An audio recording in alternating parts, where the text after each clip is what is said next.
Alright guys, this is music. This is how we're going to do this. Everybody's going to put the big boy panties on and listen through these PowerPoints, and I think it'll help you guys along.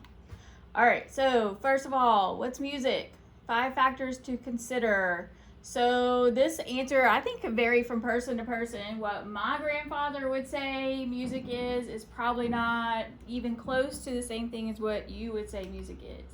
So, number 1, we're going to go with all music is sound. Has to be some kind of sound made.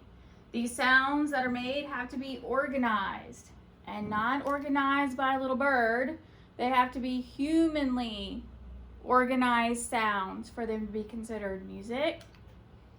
And it has to be intentional and has to recognize with human perception. We have to be able to perceive it as music instead of just noise. And we are going to tie all of our music studies to Western culture. So by doing that, what are we doing? It's called ethnocentrism, where we are just going to look at music in terms of our culture and our ethnicities that apply to America and not to other countries or cultures. All right, so considering those 5 factors, this is the official music definition. Music is an art based on the organization of sounds in time. So putting all those 5 factors together, we get this. Music is an art based on the organization of sounds in time. Okay, so there's going to have to be a little bit of background knowledge of music vocabulary. If you've taken band or choir before, this unit is going to be easy peasy to you. But for the rest of us who like to paint and draw and don't know anything about music, it's a little bit more difficult. So bear with us through the vocabulary. So the first one we need to know is pitch, the relative highness or lowness that we hear in a sound. Also the same definition of pitch that you'll have on your physical science test at the end of the year. So the highness or lowness we hear is pitch. The distance between the lowest and highest tones that a voice or instrument can make is called your pitch range. Some of you who are in choir might even know your own personal pitch range. Okay, next word, tone. A sound that has a definite pitch is called a tone. Please leave a message after the tone. Beep. Okay, right? So we know that that sound has a definite pitch. That's why we call it a tone. Dynamics refers to the degree of loudness and softness of a sound. Do not tell me that this is volume.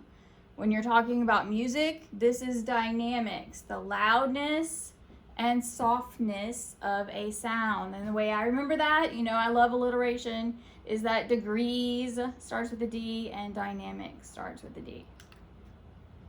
All right, so I am not a musically minded person, so it helps for me to see other people act this stuff out and explain it in very different ways. So let's see how she does it. Helps if you have sound. Yeah, maybe just a little bit. Don't know, I'm like a technical genius, right? This is on. This is not on. Now we get sound. This is a staff. Not that staff, I mean the other staff. This is a musical staff. Think of it as the backdrop where all musical notes are mapped. As you can see, it has 5 lines and 4 spaces, and it's the placement of a musical note on that staff that gives us pitch. Not that kind of pitch, it's the musical pitch is closely related to sound frequency and can be described as the highness or lowness of a sound. A musical note is a symbol that indicates pitch. Now there's 3 notes to note about notes.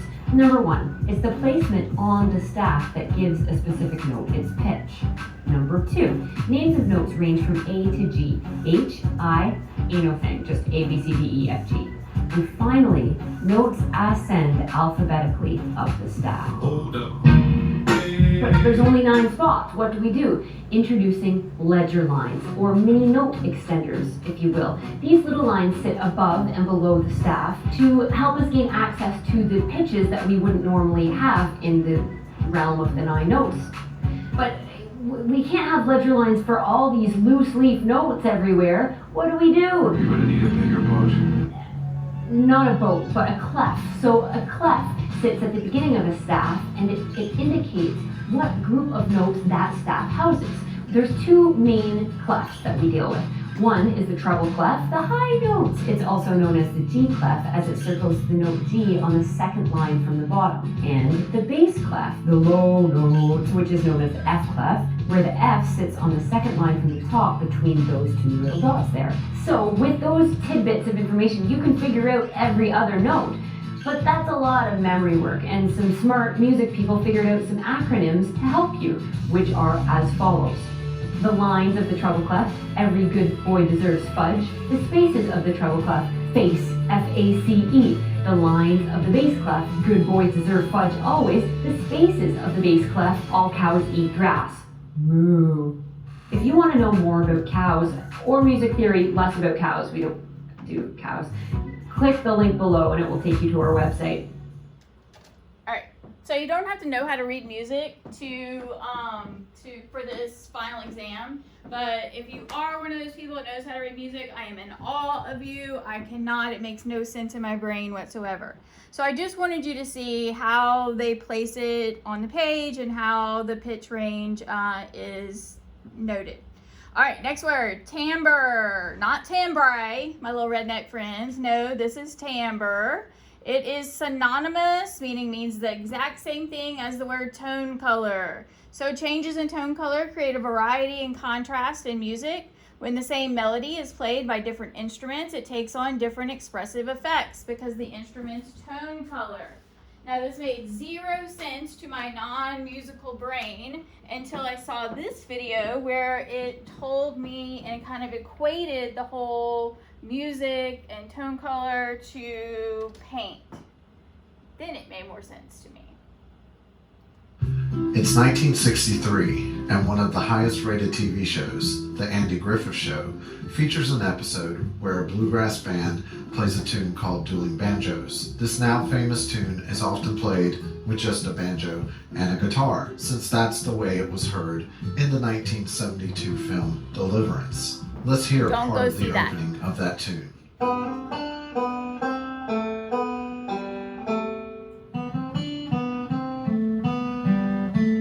Did you hear that?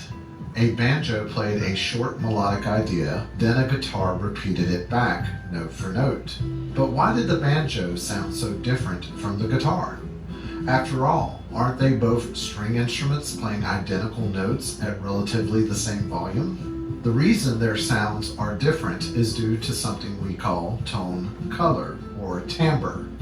Part of getting the most out of listening to music involves being able to hear subtle differences in timbre, as well as being able to correctly identify voices and instruments by their tone color.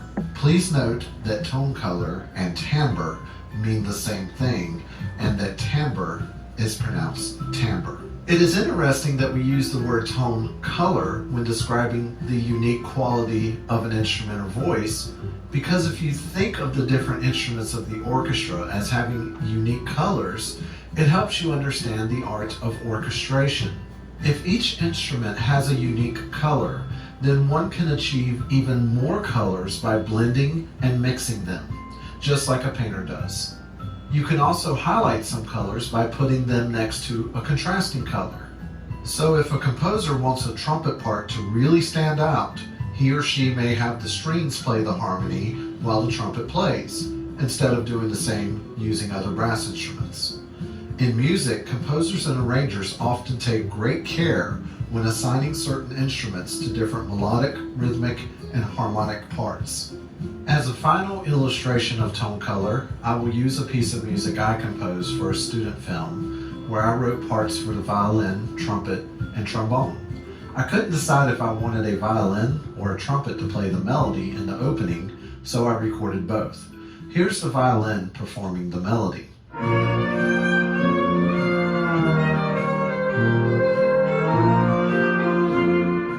And here's the trumpet version.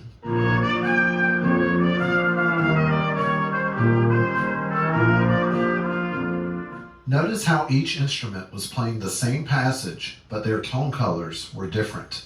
I have taken the liberty to mix these two recordings together to illustrate how mixing these two tone colors produces its own unique timbre.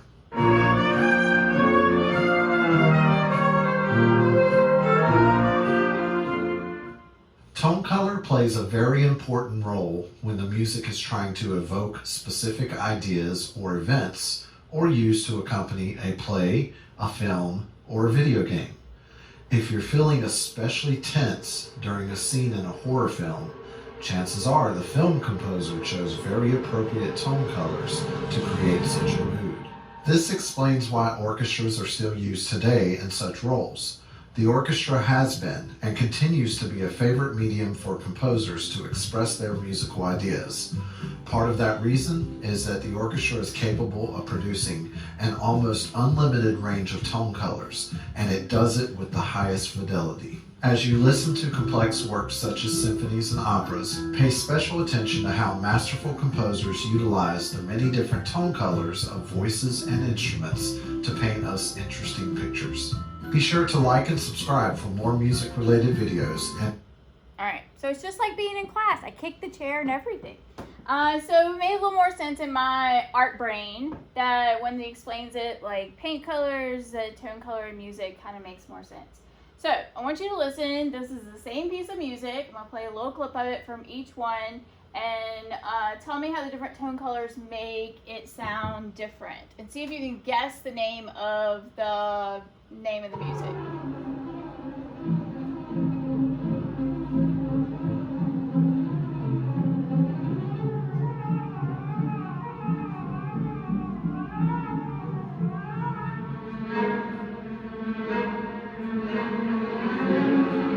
Alright, so that's how it sounds when a symphony plays it. Here's an electric guitar. Same music.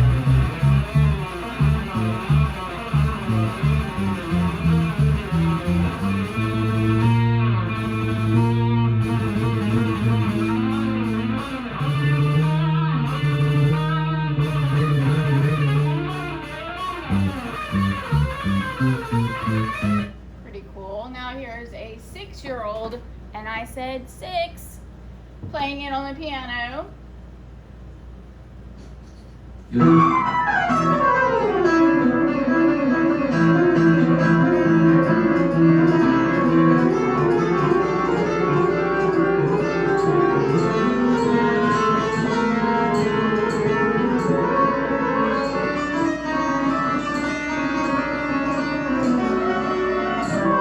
Crazy. And here's some super fun college kids playing it on bottles that they, let's just say, poured out.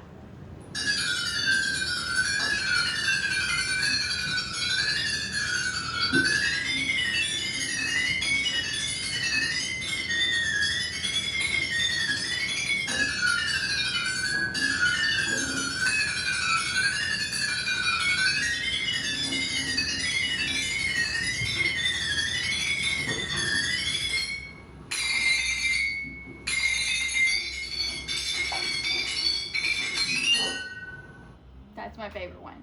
All right, any guesses on the piece of music? Maybe. It's called Flight of the Bumblebee by Rimsky-Korsakov, written in 1899. All right, and one last thing for today. Oh, say can you sing? It is more difficult to sing than to speak because you need a greater supply of air, you need greater control of breath, their vowel sounds are held longer, and you need a wider range of pitch and volume used. So, to close out today, here's an overload of cuteness. You guys friended me. Yep. By Claire and Dad. By Claire and Dad.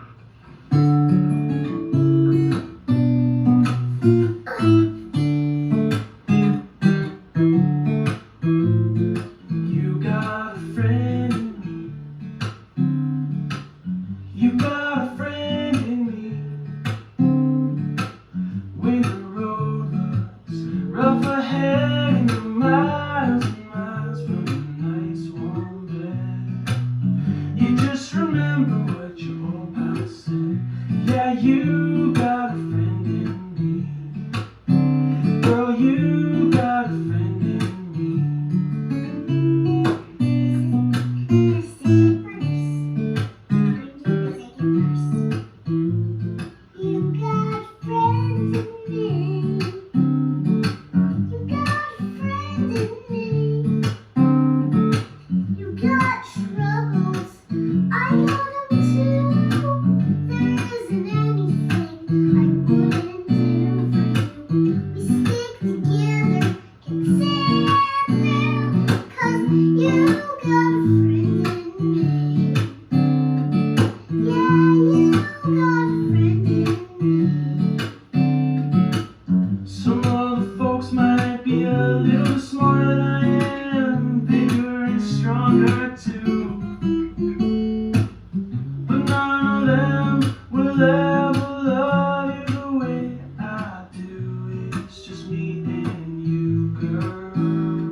And as the years go by, Our friendship will never die. You're gonna see it's our destiny. You got a friend in me. You got a friend in me. Yeah, you got a friend in me.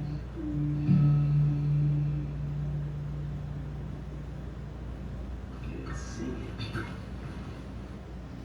All right, that's it for today, guys. We'll do the rest of it tomorrow. You know I love you. You know we're in this together. It's going to be okay. Have a good afternoon.